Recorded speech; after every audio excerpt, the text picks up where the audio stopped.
Now, the latest from ITV News in the Channel Islands with Jess Dunstan and Jonathan Wills. Hello and welcome to ITV News. The headlines on Channel this evening. Protests against plans to spend more than £800 million on Jersey's new hospital. Who in their right mind is spending more money than actually is here?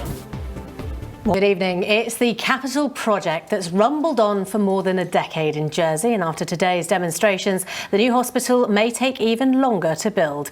Protesters have been outside Jersey State saying the cost is excessive, more than double the original estimate at £804 million.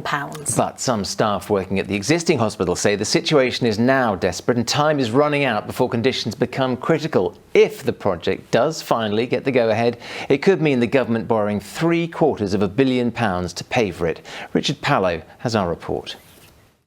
Do we want to borrow £756 million to pay for it? No! Outside the very building where the vote will be taken, anger rising, like the cost of the hospital.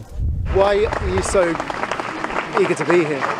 Because I think it's disgraceful that they are prepared to spend so much money and it's going to leave our future generations with a huge debt. Do you think they're just simply not listening to the public? Well, they certainly aren't listening to the public, are they?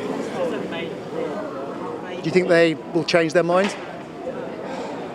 I have a forlorn hope that they might. We all have to live within our means, so why isn't the island living within its means? Do you think the states are disconnected from reality? Oh God, yes, definitely. And now nurses, past and present, have written an open letter to the government saying an £800 million facility is not needed. Veronica Filial worked in the sector for 4 decades. It's obscene, the amount of money our government is spending.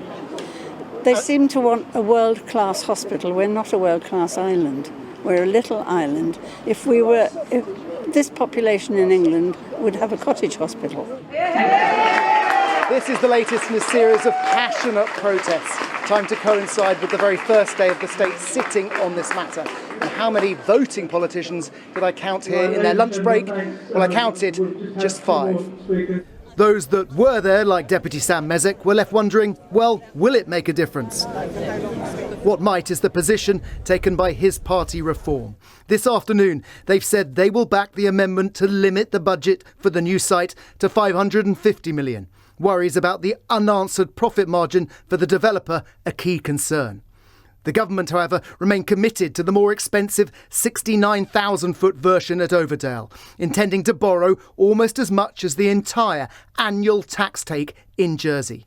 The island's medical director also insists it must be built big. If we were to go back to 550 million, it would require a complete redesign of the hospital. The huge number of hours that I and lots of colleagues in the hospital have been put in will be largely wasted. As I say, I've done this 3 times in 5 years. People are getting tired of it. We just want to get on. Yes! Again, we want a new hospital. Thank you very much. So tomorrow, the debate, the decision, well, who knows? Richard Pallow, ITV News. Well, one of those making their feelings known about the cost of the new hospital is John Baker, who helped organise today's protest. He joins us now. Mr.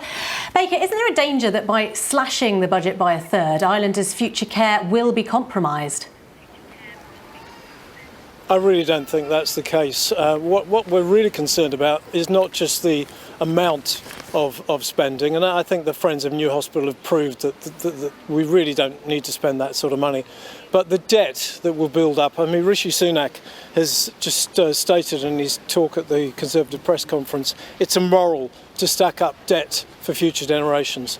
And I think a lot of the people in the square today that I talked to are concerned about who's going to pay for this. It's going to be our children and our grandchildren, and we'll get more taxes and more burden, particularly on Middle Jersey. Yeah, and yet we heard in Richard's report there just how fed up some people are that they're having to hang around and wait for this. Is there the sense that the longer you wait for this, the more money we're paying for consultants' fees, etc.? It's going to cost us more rather than less if we hang around? Well, it's certainly rolled up. I mean, obviously the idea of moving to Overdale has brought on some extra costs, But the way that this is expanded, I mean, just the fact that they want to spend 40 million on the new road, which many of us don't think is plausible or really necessary. I mean, you can easily get 2 ambulances past each other on that road. Overdale has been a hospital for many years, and ambulances come and go up there. So I see absolutely no need to spend 40 million. There's a savings there. There's many savings they could make, and the actual cost per square metre of the hospital is way above that one would expect to pay for a hospital in the middle of London. So are you saying to viewers that you think you could... Stack up. So sorry, to clarify, are you saying to viewers that you think you can achieve the same quality build for £250 million less? I think they could build a suitable hospital for £250 million less. I think there's aspects of the build that could be curtailed. I think you've had other commentators that have actually said, you know, this is a bridge too far. They've made it too grand. Jersey doesn't need the best. It just needs the best health service. It doesn't need the best showpiece hospital. All right, Mr. Baker, we will leave it there. But thank you very much indeed for your time this evening. Thank you. Well, we asked you for your thoughts on the plans to spend more than 800 million on a new hospital. Lots of you have been in touch, so thanks for that. Kerry Donnelly says, if the population keeps going up, then whatever is built will be unfit for purpose within 10 years anyway.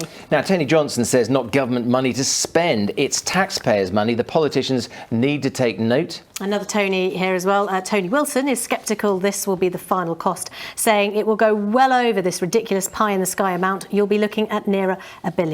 Let's end on this one from Catherine Caroon, who says, no matter who is in states, they do not listen. Well, thank you, as I say, for very much indeed for all of those comments. We do appreciate hearing from you. Right, let's head back now to our reporter, Richard Paller, who's outside the States building for us right now. Richard, we've seen your report. We heard from one of the key protesters there. Are their views being heard by the politicians, do you think? And if so, are we going to be back to square one by tomorrow? Well, the politicians I've been speaking to this afternoon, this evening, who are against the super mega expensive hospital, are increasingly confident that will be voted against tomorrow. The reason they think that is because they need 25 of the 49 states' votes, and the 5 votes that have come on board with the Reform Party might just swing the balance in their view. So stay with me, I'll try and explain.